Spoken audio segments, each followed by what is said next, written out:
Okay, so I get questions every year from different people that have either bought goats from me and it was like their first time, their first goats, or people that have bought goats other places will email me wanting to know what I think they should have on hand when kidding season, especially their first one, comes around. And this is just what I have set up. It's not even really all of it. Um, but it's good to have. I guess first thing we'll start with is the Rubbermaid tub with shavings in it. This thing has been bleached, cleaned, sprayed with chlorhexidine, allowed to air dry, and then fresh shavings out of a fresh bag have been put in the bottom. There's also a little one of those doggy wee pads underneath, so all I have to do is kind of untuck the corners and lift all those shavings out to dump it. But I use this, we bottle feed, we bottle raise all of our babies here. Yes, my herd is CAE negative, but I also raise on prevention just in case. Makes people feel better for sure, and it's that added extra layer of security protection that I will be selling CAE negative goats. So part of that involves catching the kids as soon as they're born, bringing them in, getting them cleaned up, getting them started on their bottle, and having one of these is a good place for the first, if you're lucky, 24 hours to keep the babies in. Usually mine make it about a day or two before they're hopping out of one of these tubs. But like I said, it's just a good spot to plop a baby in, finish up with the mama, bring them in, clean them up. Then I also have my little box of washed, prep, clean, ready to go old towels, my old scrunchy towels. And here are those doggy wee pad things that I was talking about. If I'm lucky, and most times I am, the doe will lay down to start pushing. Some of them labor and give birth standing up, but I still have a couple of these flopped out right behind her. And it helps to catch all the birth goop and uckies, and then it provides also the cleanest place possible for the kids to be born onto. Instead of coming into hay or dirt or shavings or whatever, yes, I clean everything and get it all as sanitary as I can make it, as far as my maternity ward per se, but I like to have these.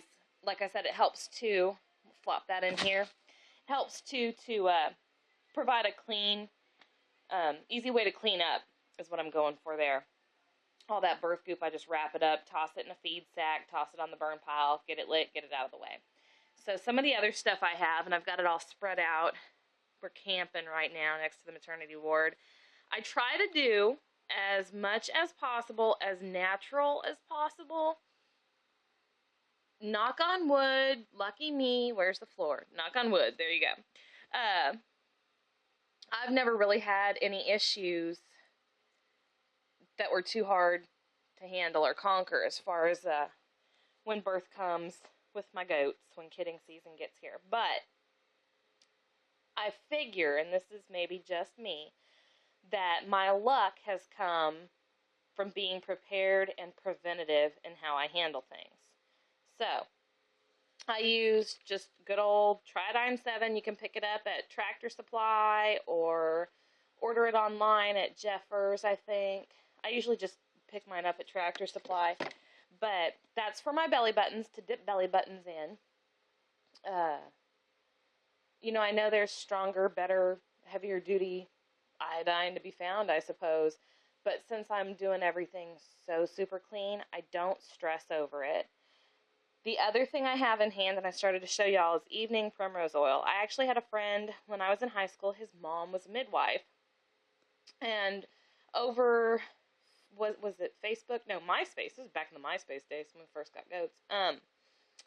She told me, especially with my first fresheners, my first timers, to give them 1 cap of this a day right before they're due. Like goats, you have a window. Day 150 is technically your due date. But day 145 to 155 is perfectly normal, to expect them to kid in that 10-day window. You kind of have a range there.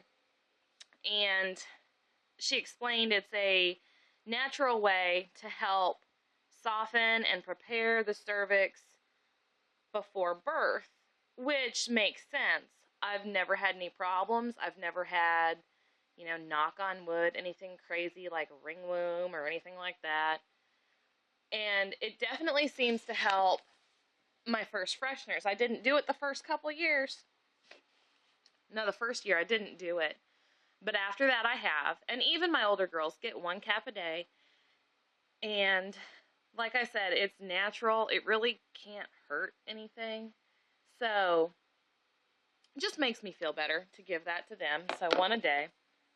These are little 6cc syringes, and they come in this nifty little sanitary plastic jobby because they are syringed for medical purposes. So what I do with these, instead of worrying about keeping like a shot glass or a teat dip jobby or whatever, you know, I've seen a lot of people use different options, but as far as dipping my belly buttons in iodine, what I do is I pop the top, and they're sealed on there, just slightly, you can kind of see that little plastic bump.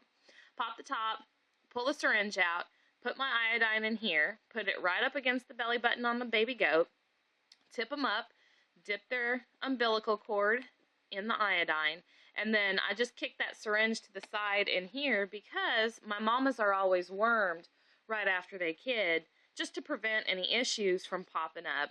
Stress can cause goats to have like a bloom and a heavy worm load that just pops out of nowhere. So it's dual purpose. The syringe is going to be used, and this little plastic job is the perfect thing. I can just toss it after I'm done to put my iodine in for dipping belly buttons. So that's nice. I keep those on hand. A bottle of lube, Priority Care lubricating jelly. This stuff, just in case I have to go in, assist with birth, whatever, keep that on hand. Put that there. Hybiclins. This is a chlorhexidine based soap, antibacterial or antimicrobial, antiseptic skin cleanser. If I'm going to have to go in, I'll use this real quick to wash up with. And usually, actually, when I see someone is in labor and I know it's like right now, what I'll do is I'll haul my little box right outside the door and come back in, scrub up my hands with this stuff, and go out and wait at that point. Also, with your newer girls, your first fresheners and your young girls, sometimes they get little tears in their vagina and the hoo-hoo. And if I have one that has that, I'll mix up a warm, soapy bucket of this, and I'll sponge her down before I milk her every time I milk her. And I've heard, though I haven't really had any issues with it, if you get staph bumps on your udders, you can wash them with this as well. So I keep that handy. It is pricey stuff, but it's good to have on hand. I have like 3 or 4 different options as far as calcium goes. Calcium is pretty important, helps the muscles to contract, things like that. If you're having like sluggish labor, sometimes a shot of injectable CMPK can help. I keep the drench on hand. Most years I end up just tossing it, actually, at the end of the year, but it's cheap. I buy a fresh bottle of it. If it's questionable, if I think they need a little bit, I'll give them some of the drench. But I actually, and this is, you know, they've got alfalfa pellets are part of their diet, which alfalfa is loaded with calcium. These are just Tums. I have some more up in the window there. The dog chewed the lid on them. But just by providing a little bit of extra calcium right before they kid, I've never had any problems. Knock on wood. I'm not saying it's not going to happen. I've heard people say that, you know, Tums, the body doesn't suck it up, but I don't know. That's what I do. I've never had an issue. It's a cheap form of prevention. So like I said, I stay prepared. I keep this if it's questionable. And I do have a bottle of the CMPK injectable and the BOC, the selenium injectable too, in the kitchen over there. Vitamin E capsules.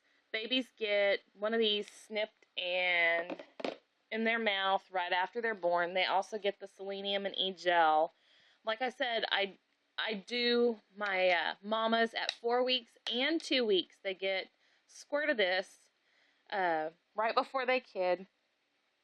And then the babies get a little squirt right after they're born. I've never had to use, knock on wood, the injectable selenium. I don't know if it's just that I'm providing the correct nutrition anyways, or if it's the fact that I do that little bit of prevention, but it's like $9 for this giant tube of stuff. It's enough to do, oh, I don't know, shoot. Well, this was brand new. I used it. I did copper bolus for the entire herd, which is 10 goats at the moment, and I used just a little dab of it to keep the copper in the syringe thing that I rig up. So I did all that. The mamas they got a little extra with their copper since it was copper time for my 2 that are pregnant right now. And then they got some more 2 weeks later, just a little bit. So that thing will last me a while. This is another cheap, easy one, the vitamin A, D, E, B12 gel. It's cheap, it's not expensive at all, and it just makes me feel better to give those moms a little boost of vitamins right after they kid. Just squirt it in their mouth. They seem to feel better for it. I keep dental floss, wax dental floss, just in case. Only once or twice have I ever had a kid that ended up with an umbilical cord that was super long. One of them was a little butt kid that kept stepping on it, so I had to tie that up.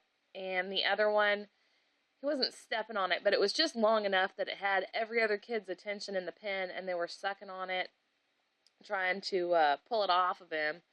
So when he was like 3 or 4 days old, so tied it up, cut it short. Just makes me feel better, I guess, to tie it off before I cut on it. These are scissors that have been sanitized, scrubbed down, bleached, sprayed with chlorhexidine, put in a clean plastic bag, so if I do have to mess with belly buttons. Though, like I said, I've only had to do that once or twice. Let's see. Pencils for taking notes. This is my Sharpie marker. Sonins are born all white. Which is all fun and games unless you happen to get 2 of the same sex at once from the same mom. You know, she kids twin bucks. Keeping them apart is sometimes a little bit difficult. So I always, with the Sonins, especially when I'm pretty confident that I'm getting another one, you know, like there's no way that's just a single, I'll just put a star on the first one's head so I can keep them straight who was first. Pretty picky about that. Stethoscope I keep around. I actually keep it in the birth kit. Mostly I have that for the horses just in case I suspect colic. Colic. I can go check their gut sounds, but I keep it in the birth kit so I know where it is. Thermometer, I keep this in the birth kit too. 9 out of 10 times if I'm going to need a thermometer, it's for a baby that I'm double checking on. They're sick, they're a little bit down, whatever. But I keep that shoved in my birth kit. This is chlorhexidine spray. It's actually, you know, you buy it concentrated, mix it with water. That's another one I keep here. Let's see, get these all rearranged. So, oh goodness, I wanted this all put back together just like I had it. So, yeah, the other thing I have right by the back door here is paper for note-taking.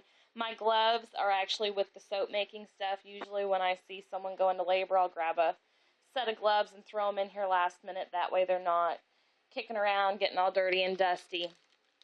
And then the one thing I wanted to go over, you will notice this is a sharp knife. This is a skinning knife that has been cleaned and set in here. Last year, I had a doe get bit by, we're assuming, either a spider or scorpion. She got stung in the face.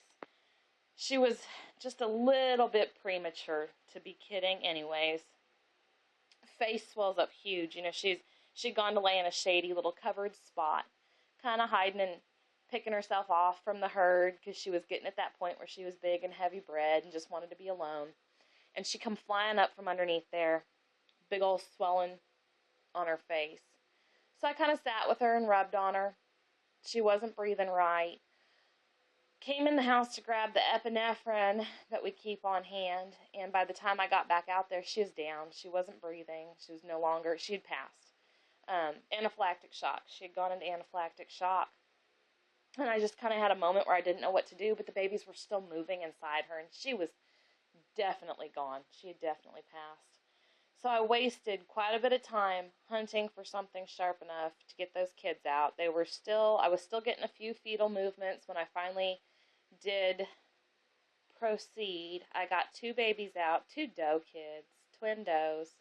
One of them never got it going. The other one took a few gaspy little breaths, but they were definitely premature. They didn't even have, their bottom teeth hadn't even erupted yet.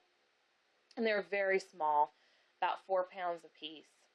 So, I might have been able to save them if I had moved a little quicker.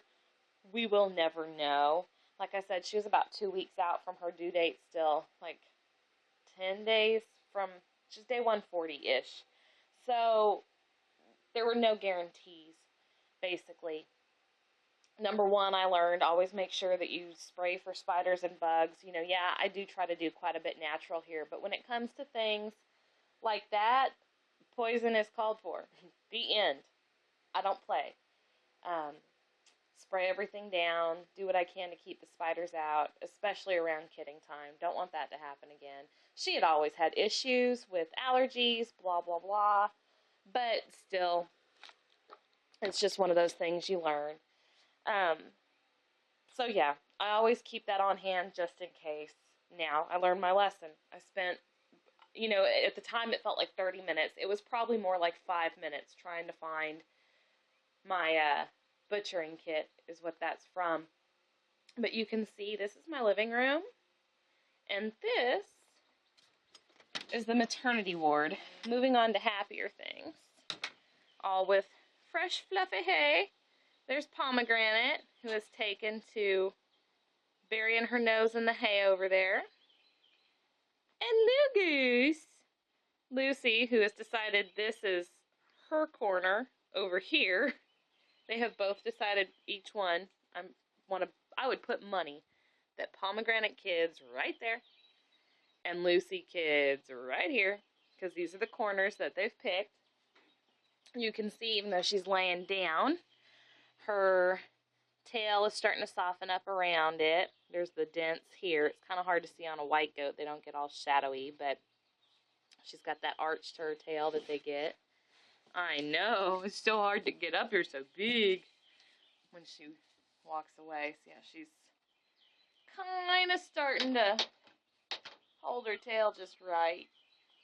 Let's see if I can get the other one to pop up. And she is extra wide from behind. I don't know, I'm trying to decide if she's as big as she was last year when I got twins or not. And then, of course, Pomegranate. That's how she's looking. So, Pomegranate is extra wide from above. And us dairy goat people, we're always hoping for twin does, but her ligaments are still there. Last night, of course, they were both faking me out. Little Braxton Hicksy, little bits of contracting and looking over their shoulder. But you can see she too is sunken, maybe a little more so. I'm really guessing Pomegranate will go a day or two before Lucy will. I'm guessing at this point. I could be wrong. But anyways, yes, everything is ready. The girls are moved to the maternity ward, ready to go. Lucy's been extra lovey-dovey with me. Wants me to rub her head, scratch behind her ears a lot. She gets like that right before she kids. So, yeah, that's it. We are ready. Babies any day. Their actual due date is May 4th, and today is May 2nd. So, any day, y'all. I will keep you posted.